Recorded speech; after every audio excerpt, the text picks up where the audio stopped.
Na-miss ko to si Ginger, oh. Eh, paano? Marites man sa nag-aaway sa bubong na dalawang pusa. Di na rin pumapasok. Di ko lang ito pinapansin eh, kay di nag-stay ng bahay. Sabi ko sa kanya eh, bahala ka na sa buhay mo. Eh, matigas ang ulo. Nagulat ako, pumasok na oh, andito na oh. Ayan, ayan na naman siya. Bumabawi.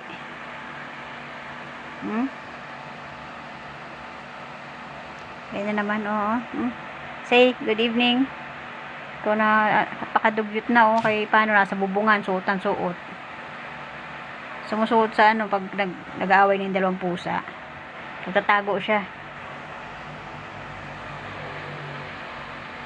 Tamang tago siya kay paano. Ayan. Sobra. Nakatigas na ng ulo eh. Ito mga ito.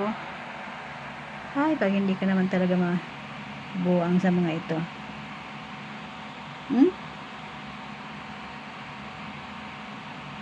Hindi ko na alam magagawin ko sa mga to.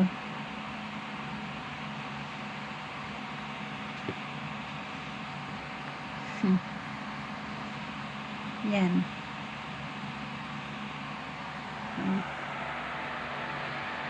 Matitigas ang ulo ng mga alaga ni Maribik.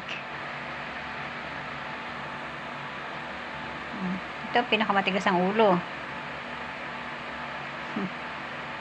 Kala mo kaya niya na yung mga pusa sa labas.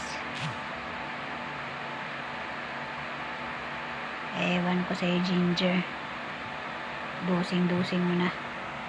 At ito, kailangan ko itong pababa mamaya. At ayun. Ako. Yung isa lang.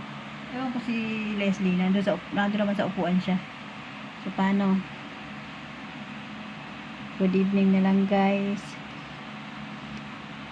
Good evening na lang. Kay madaling, ay hindi na pala evening, umaga na pala. Tutuloy din panonood ko ng ano tungkol sa ano, aso naman. Tungkol kasi sa aso yung pinapanood ko eh. Alam mo, Ginger, nakangawit na talaga ako sa iyo. Kundi lang ikaw, love eh. Ako, ewan ko lang. Pastilan.